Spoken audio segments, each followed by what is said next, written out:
ታኩሪን የጌታ እሱ ህፃን ልጅ ነው፣ ምስኪን ነው፣ ምንም መጥፎ ነገር የለውም፣ ቅን ነው።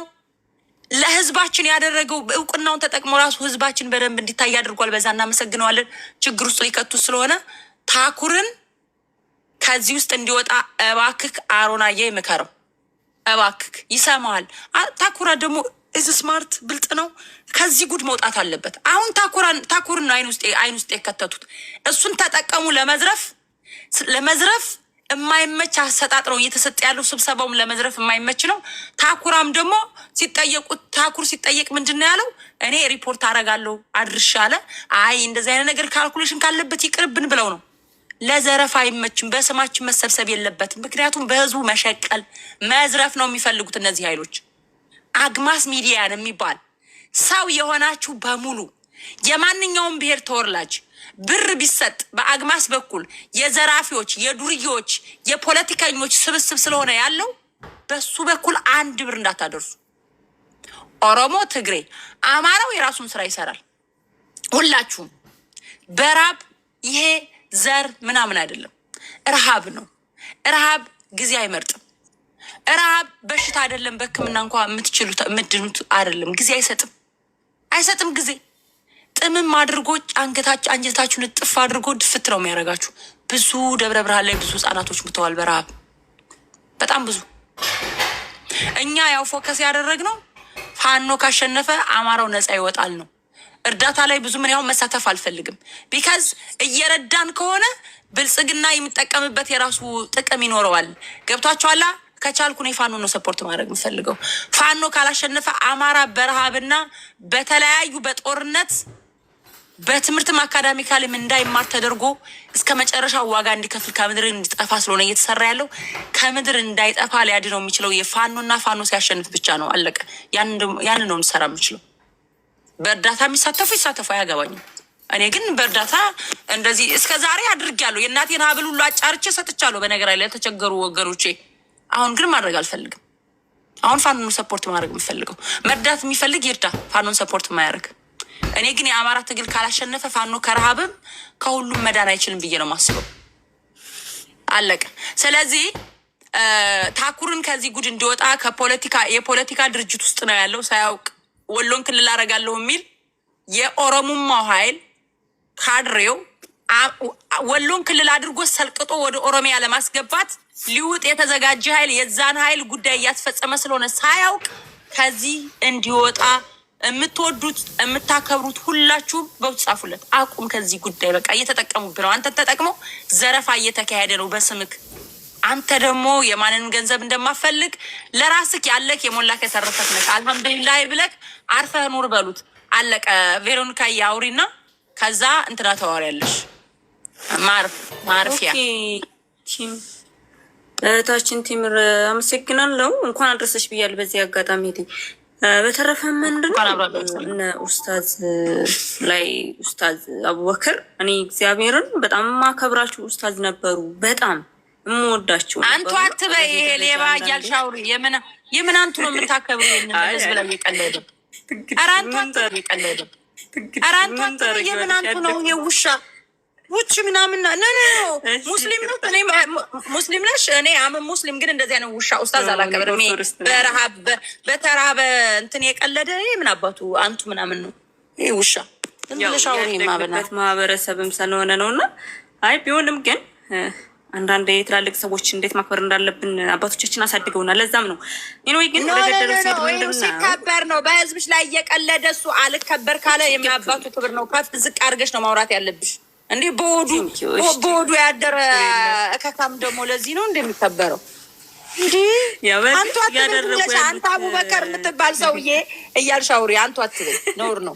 አረቴ ተምርተይ አረቴይ ነው። አንተ አቡበከር ወይ ወደ ፖለቲካው ሄድና ወደ ሐሳቤ በሄድ ይሻላል። እነሱን እንትን ልበላችሁና ወደ ሐሳቤ በሄድ የተሻለ ነው። ምክንያቱም ምንድነው ባይዘ ወይ እየተደረገ ያለው ነገር እጅግ በጣም ከባድ ነው። ምን ያህል የአማራን ህዝብ እየጠሉት እንደሆነ በጣም ያስፈራል። ከዚህ በፊት ነፍሳቸውን ይማርና ፕሮፌሰር አስራት ወልድዬ አማራ የአማራ ጥላት ሆዳሙ አማራ ነው ብሏል። የስ ትክክል ነው። ሆዳሙ አማራ ማንነቱ የሚያሸማቅቀው በማንነቱ የሚያፍር የአማራ የሚያክል የተከበረ ትልቅ ህዝብ ይዘህ ግዙፍ የሆነ ህዝብ ይዘህ በዚህ ደረጃ ያገዛዙን ስርዓት ለማዳን ለማትረፍ እንደዚህ ሽባ መሆንና ባሪያ መሆን በታሪካችንም ባርነትን ተቀብለን የምናቅ ህዝቦች አይደለም። በዚህ ደረጃ የወረደ እኔ በዘመን አይቻላቅ። በ21ኛው ክፍለ ዘመን ህዝቡ በነግ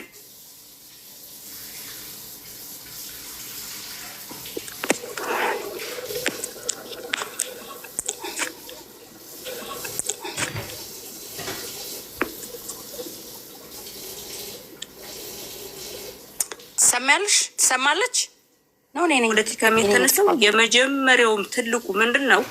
እባቡ አያስቸግረንም ነው። እባቡ ማን ነው? እንግዲህ ትግሬው ዘንዶ አማራ መጀመሪያ ማጥፋትም መቀነስም ያለብን በየትኛውም አጋጣሚ እየመታን እየቀጠቀጥን ዘንዶ ነው። በህዝብ ቁጥር ማሳነስ አለብህ። በቋንቋ ልታሸማቅቅህ፣ በባህልህ፣ በአመጋገብህ ዋቴቨር በተለያዩ ነገሮች አማራውን ለማሸማቀቅ እጅግ በጣም ሰርተዋል፣ እየሰሩም ነው። ይህንን ግን አሁን ላይ አታደርግም። ኢትዮጵያ ሌላው ኢትዮጵያ ሲል እኔ በማንነት እየተገደልኩና እየተገፈው ስለሆነ እንደ ማንኛውም መጀመሪያ ራሴን ካስከበርኩ በኋላ ስለ ኢትዮጵያ ወራዱ ብሎ አማራ በማንነቱ ሲነሳ በዚህ ደረጃ እየመጡ ያሉት እንቅፋት የሆኑብን ለትግላችን የራሳችን ሰዎች ናቸው። ማንም አይደለም። ከጥላት በላይ ጥላት ሆኖ የመጡብን መርዛቸውን ራሱ መንቀል የማንችልበት ሁኔታ ላይ ደርሰናል። በጣም የሚያሳፍር የሚሰቀጥጥ የአማራ ትግል እስካሁን ድረስ እውነት ለመናገር ሁሉም አንድ ቢሆን 4 ኪሎ ገብቶ ነበር። የበጠበጠው እዛ ውስጥ የተወለደ አማራ ነኝ ባይ ቆዳ ለባሽ በስነ አማራ የሆነ በስነ ልቦና ግን አማራ ያልሆነ የአማራን ትግል ወደ ኋላ እያስቀሩት ያሉት ያስጨፈጨፉት ያሉት ህዝባችን እንደነዚህ አይነት ቆዳም ከርሳም ባንዳ ናቸው። ምንድነው ያሉት? ፖለቲካ ነክ መሆን የለበት። እነዚህ ሰዎች እኮ የተፈናቀሉት እኮ እንዴ ቸግሯቸው እኮ አልነበረም። አርሰው መብላት የሚችሉ ሰዎች እኮ ነበሩ አይደል እንዴ? በፖለቲካ አይደል አፈናቅለው የጣሏቸው። ሊመለስም የሚችለው እኮ ችግራቸው እኮ የሚፈታው እኮ በሃይማኖት እኮ አይደለም። የሚፈታው ችግራቸውን በፖለቲካ ነው። ወደድንም ጠላንም የተፈናቀሉትም በፖለቲካ ምክንያቱም ምንም በማያውቁት ገበሬ አርሶ አደር ራሳቸውን የሚለውጡ ሰዎችን አፈናቅለ ከቀያቸው አባሮ ደብረ ብርሃን ጥሉ ዛሬ ፖለቲካ ነክ ስለሆነ ወርቆ የተነው ብር አንቀበልም። ኧረ እባክህ እውነትህን ነው። ይማን ሀጋሰስ ወደደም ጠላም 95% አማራ ፋኖ ነው። ማንነቱን ልትነጥቀው አትችልም። ባህሉን ልትነጥቀው አትችልም። ወኔውን ልትነጥቀው አትችልም። ይህ አሻራችን ነው። ፋኖነት የማይጠፋ አሻራው ነው። ስለዚህ የአማራን አሻራ አጠፋለሁ ብለህ አትጣጣር፣ አትልፋ፣ አትድከም። ዝም ብለህ እጅ ስጥ። ካልቻልክ ትግሉን እንኳን አልደግፍም ካልክ ትግሉ ውስጥ ጣልቃ እየገባችሁ የሚሞቱት ወንድሞቻችንን ደመከልባት አድርጓችሁ ከትግሉ ውጡ። የሃይማኖት አባት ነኝ ካልክ ቃሉን ስማ፣ በቃሉ ተግባራዊ ሆነህ ተገኝ። ያለበለዚያ ግን ቃሉ የማይደውን የሃይማኖት አባት ነኝ ብለህ ፂምህን አንጀግረህ ከዚህ ጋር መጥተህ የምትሞተው እናት እንደዛ እየተሰቃየች ምን በለው እንፈልጋለን እያሉ እናት እያለቀሰች አንተ እዚህ ጋር መጥተህ ከአንድ ባለ ሀብት አልቀበልም ወይ ገንዘቡን ብቻ አይደለም አልቀበልም የሚሉት አንዳንድ ሰዎች አሁን ስሰማ ምንድነው ምናልባት ወርቃይቶ ነው ኦርቶዶክስ ስለሆነ ይሆን ምናምን የሚባል ሐራም ሐላል የሚባለው ነገር ውስጥ ተነክታዳችሁ ነው አይደለም። የአማራው አንድነት ያስፈራዋል። የአማራው አንድ ሆኖ ከመጣ ምን ያህል መንግስት እንደሚናጋ 100% ስለሚያውቁት እንዲከፋፈል የሚፈልጉት በሰከንድ ውስጥ ነው አይደል? 15 ሚሊዮን አንድ ሰው ሰጠ ማለት አስቡት። በሱሮ የነበረው ስንት ነበር? ሲያዋጡ የነበሩት ስንት ነበር? ዳስፖሮ እጅግ በጣም የሚገርም ብር ነው የተዋጡ። በአንድ ቀን ብቻ በአንድ ሌሊት ብቻ ሰዓት እንኳን ባልሞላው ውስጥ ያ ሁሉ ገንዘብ ሲዋጣ የአማራው አንድነት ያስፈራቸዋል። ወደድንም ጠላንም ይሄንን እያደረገ ያለው ሰው አንድነቱን መበታተን ይፈልጋል። እኔ የማመሰግንበት ነገርም አለ። መንግስት ይህንን ብር ሳይወስደው ወደ ራሱ ኪስ ሳያስገባው መናገራችሁን ራሱ የእናቶች እንባም የእናቶችም ጸሎት ተረድቶና ነው።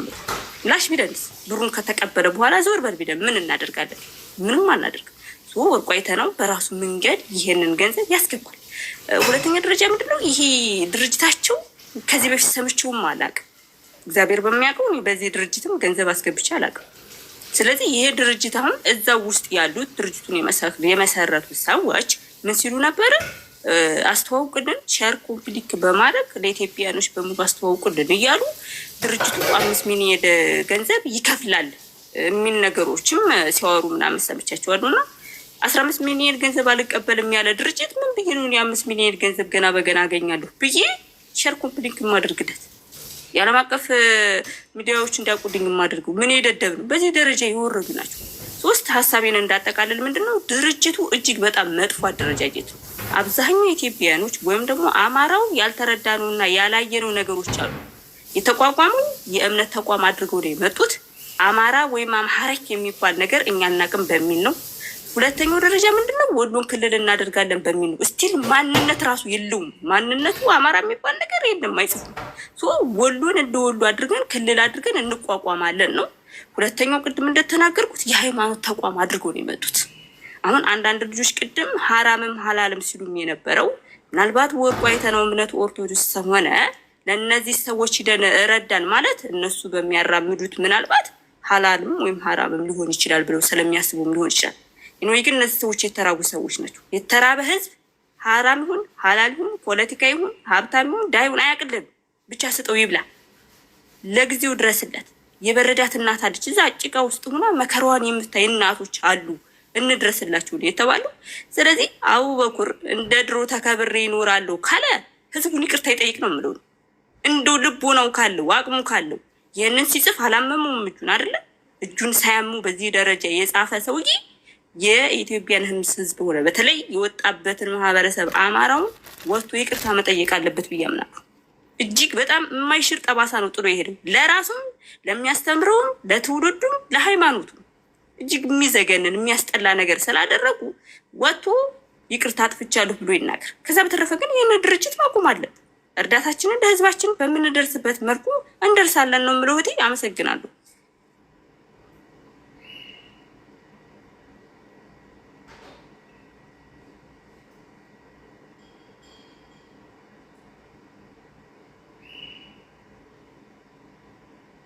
ከምትመጣ ድረስ ቀጥሉ ሌሎቻችሁ። እሺ መናገር ሆነ ይናገራለሁ። ሰላም በቃ ቀጥ ይሄዳሉ። እሺ አይ እኔ እስካሁን ሰማችሁ ነበር። እኔ ግን የድርጅቱ ዓላማ ምንድን ነው ማለት ለነዚህ ዋጋ ለከፈሉ የቀን ጨለማ ለሆነባቸው ወገኖቻችን ያልሆነ ዓላማው ምንድን ነው? ጎበዝ በጣም ያሳዝናል። ለምን ምንድን ነው ዓላማቸው? ያኔ ሰው ድርጅት የሚኖረው እኮ የሆነ ችግር ሲገጥመው ለመርዳት፣ ከነዚህ የበለጠ ደግሞ የሚረዳ ያለ አይመስለኝም። እና ያሳፍራሉ እነሱም ጉሮሯቸውን። ምክንያቱም ከህዝብ ነው የሚወስዱት። ማንም ቢሆን ህዝብ እየሰጣቸው ነው እንጂ የት ያመጡታል እነሱስ ቢሆን። ስለዚህ እነሱን ደግሞ ማውገዝ